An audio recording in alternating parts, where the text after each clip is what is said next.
At a quiet family dinner in Franklin, everything snapped. One moment, I was passing the mashed potatoes. The next, my parents looked straight at me and said, "Nobody needs your money or you." The room didn't breathe.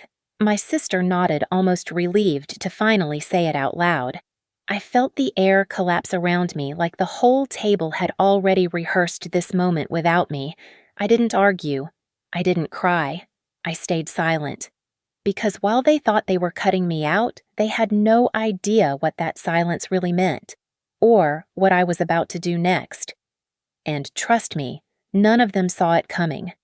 I used to believe that distance was the only thing standing between me and a normal family. Living in San Francisco, working long hours as a software engineer, I told myself I was just too busy, too far away, too caught up in deadlines to be present the way they wanted. But the truth sat deeper than that, buried under years of unspoken expectations and the kind of history families pretend to forget. Growing up in Franklin, life never felt easy. Our small house always smelled like motor oil from Dad's work clothes and fabric softener from Mom's quilts. Money was tight enough that even the walls seemed to hold their breath. I remember the nights when the recession hit hardest, Mom whispering about overdue bills, Dad pacing the hallway, and me pretending to sleep while I listened through the thin drywall. Back then, I thought if I worked hard enough, I could pull us out of that darkness somehow. Madison, my younger sister, used to crawl into my bed whenever the shouting got loud. She'd clutch my arm and ask, "We're not going to lose the house, right?" I'd tell her no, even when I wasn't sure myself. I was 12, she was 10, and I somehow decided it was my job to carry her fears along with my own. That promise stuck to me like a second skin. School became my escape. I studied under a flashlight so I wouldn't wake her up. Teachers pushed me toward computers, saying I had a mind built for solving chaos. By high school, I was winning coding competitions and dreaming of a life bigger than Franklin one without the weight of past due notices or cold dinners eaten in silence. When I earned a scholarship and left for the city, I carried more than luggage. I carried guilt and a sense that I was leaving Madison behind in the very storm I'd promised to shield her from, but I didn't disappear. Every paycheck I earned felt like a new chance to fix something back home, the cracked pipes, the leaking roof, the repairs Dad couldn't afford. I sent money quietly without ceremony because that was how love operated in our family, unseen, unspoken, expected. Madison had dreams too. A small boutique, a place to sell her designs, something she'd talked about since she was a kid. Helping her felt like fulfilling that childhood promise in a way words never could. A loan here, a payment there, and eventually an SUV to help her run the business. Somewhere along the way, though, Madison's gratitude faded into something sharper. She'd joke about my big city life or call my help charity. Dad bristled whenever I made an offer to fix something. Mom shifted her tone whenever I mentioned visiting, as if my presence was an inconvenience, not help. Still, I hoped that family dinner would be different, a chance to reset, a chance to feel like I still belonged. But I misread everything, every silence, every shrug, every tight smile, and by the time I realized the truth, the damage had already been waiting for me at that dinner table. The moment I walked into my parents' dining room that night, something felt off. Not loud, not obvious, just a heaviness like the air had already decided what was going to happen before I even took my seat. Mom barely looked up when I came in. Dad gave a stiff nod.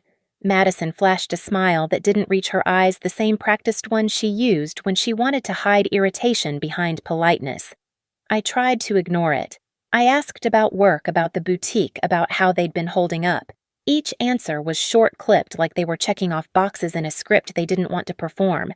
At one point, Madison made a comment about my hair, so corporate with that sly little tone that made it sound like a compliment but felt like a slap. Dad muttered something about me being busy in the city, and Mom sighed dramatically when I offered to help with a few repairs around the house. It wasn't new. These little stings had been simmering for years, but tonight they were sharper, more deliberate, and I couldn't shake the feeling that they'd been rehearsing something without me. Dinner was served, and for a few minutes, everyone pretended to be normal. Forks scraped plates. Glasses clinked. Madison talked about her store being community-supported.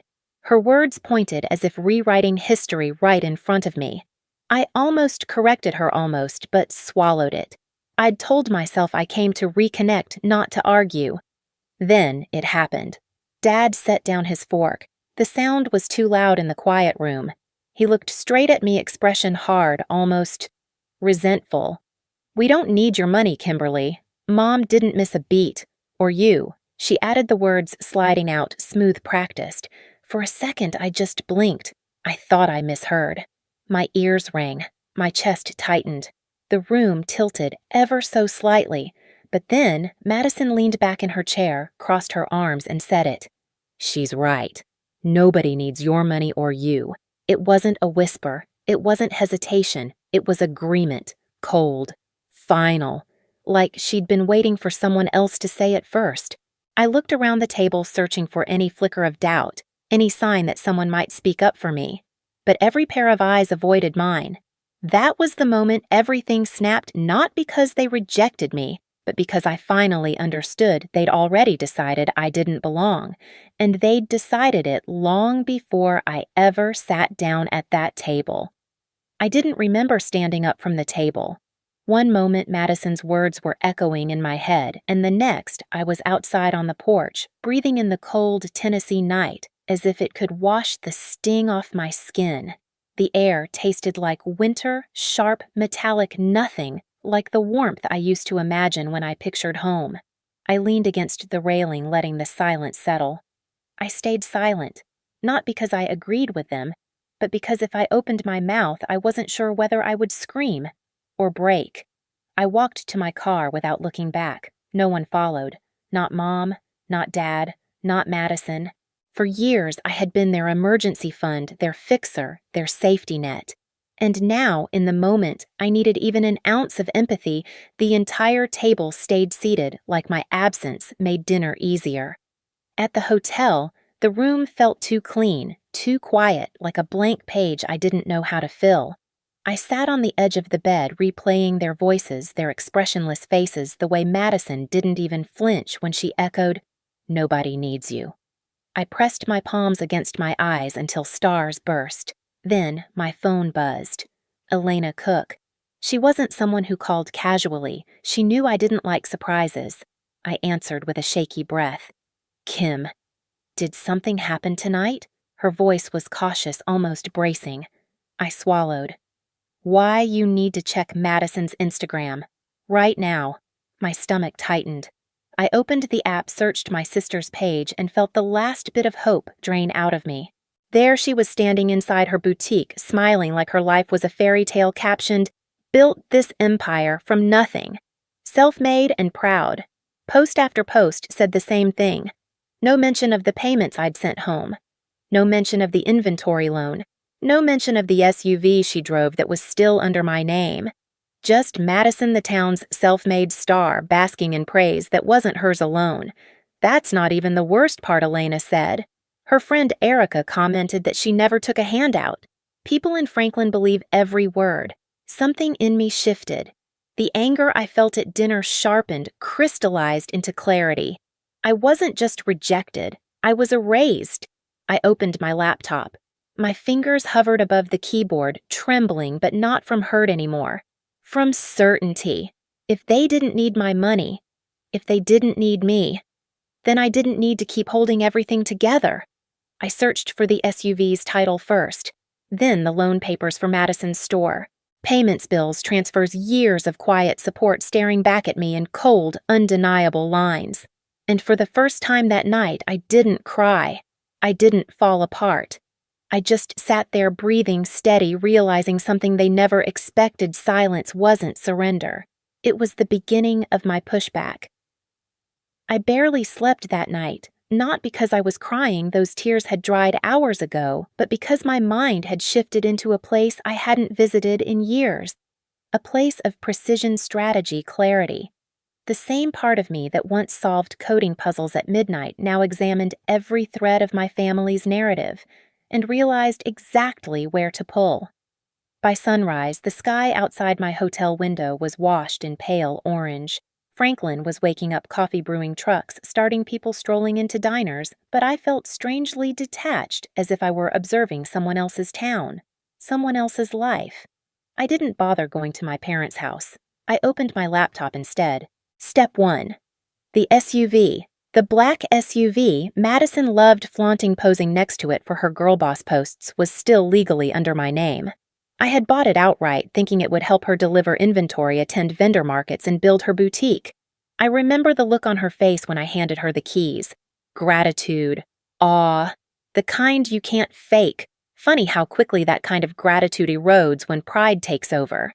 I searched for the dealership's number and pressed call. "Hi, I need to initiate a repossession," I said steadily. "Yes, I'm the titled owner." The manager asked for paperwork. I emailed it within minutes. He hesitated.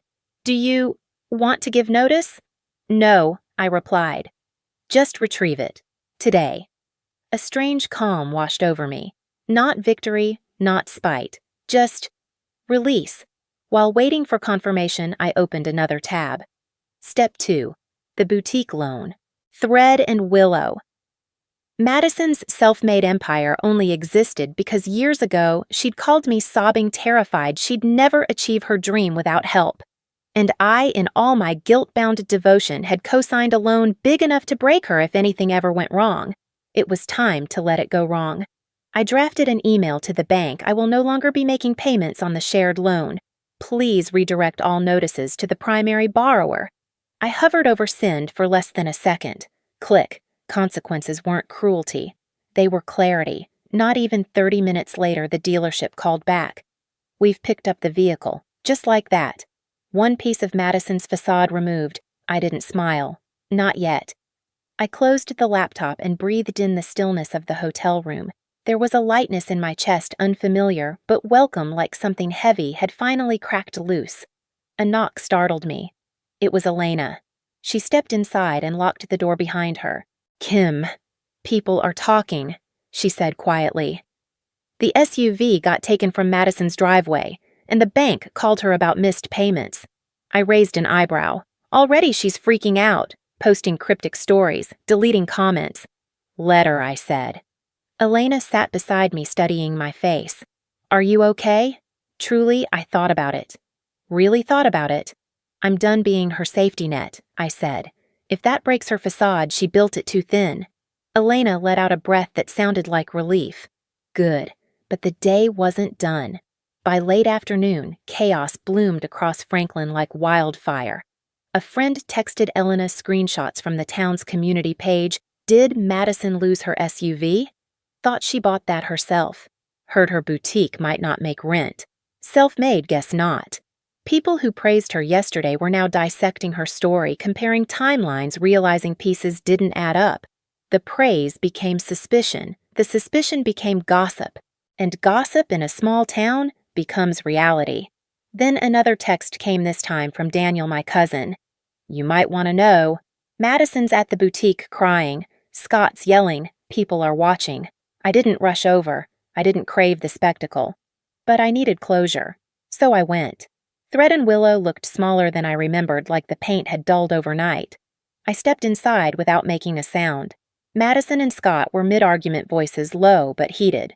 "You told everyone you built this alone," Scott snapped. "Why didn't you tell me about the loan? About the SUV? About any of it?" Madison's mascara streaked her cheeks. I didn't think she'd actually take them back." Scott shook his head, disgust thick in his voice. "You lied. To everyone." Then he noticed me. His face fell. Madison turned. Her expression collapsed from rage into panic. "You did this," she hissed, pointing at me like a child caught stealing. "You ruined my life." I didn't raise my voice. I didn't step back. I just met her eyes, steady and unflinching. I didn't ruin anything I said. I just stopped holding everything together. She blinked rapidly, tears spilling. "You're jealous," she spat weakly. "You always hated that people loved my boutique." I almost laughed, not because it was funny, but because the lie was so small compared to the truth. "Madison," I said softly, "I loved you enough to give you everything you asked for. You loved me enough to erase every trace of it. Silence. Heavy, thick silence. Scott looked between us, realization dawning. "You used her," he whispered to Madison. "All these years?" Madison broke. She slid to the floor, crying into her palms. "Why couldn't you just keep helping? Why did you take everything away?" I kneeled, not to comfort her, but to speak where she couldn't pretend not to hear. "Because you told me. Nobody needed me." I held her gaze. "And I finally believed you." Scott stepped aside. He didn't defend her. He didn't blame me. He just watched as I stood up, brushed off my coat, and headed for the door. Before leaving, I said the only truth Madison had earned. Actions have consequences, even the silent ones. Outside, the cold air hit my face. This time, it didn't sting. It freed me. I walked back to my car, each step lighter, each breath deeper. The sun was setting over Franklin warm gold, sliding across rooftops beauty the town didn't deserve, but I finally did. Behind me, Thread and Willow's lights flickered. Ahead of me, the road stretched wide and open, and for the first time in years, I wasn't carrying anyone but myself. Leaving the boutique that day felt like stepping out of someone else's storm. For years, I had carried the weight of their expectations, their silence, their entitlement, believing that if I just worked harder, paid more bills, sent more support, somehow the love would balance out. But as I drove back to my hotel, something inside me settled in a way I hadn't felt since childhood. A quiet truth: I didn't owe anyone the pieces of myself they kept taking. Franklin reacted exactly the way small towns always do. The gossip spread, twisting through coffee shops and parking lots. People who once praised Madison's self-made success now whispered about the loan, the SUV, the collapse of her boutique. Scott moved out temporarily, needing space to understand what was real and what had been built on lies. My parents left 2 voicemails, angry, frantic, but I didn't return the calls. Not out of spite, but out of self-preservation. When I finally boarded my flight back to San Francisco, or didn't look back, the city lights welcomed me home in a way Franklin never had. My apartment felt different, lighter, like the air had been reset. I brewed tea, opened the windows, and let myself breathe. Not as a provider, not as a fixer, just as a woman reclaiming her own life. I realized then that boundaries aren't walls, they're doors, and I finally closed the ones that were draining me. Back in San Francisco, I learned to live without the constant pull of guilt. I focused on work, on the friendships that chose me, and on building a life that wasn't measured by how much I could give. I didn't need revenge to feel whole, just distance, clarity, and the reminder that I'm allowed to choose myself. And if you've ever been the one quietly holding a family together while they pretended not to notice, I hope my story tells you this. Your worth isn't determined by who fails to see it. Tell me where you're watching from, subscribe for more stories like this, and don't forget to ring the bell so you never miss what comes next.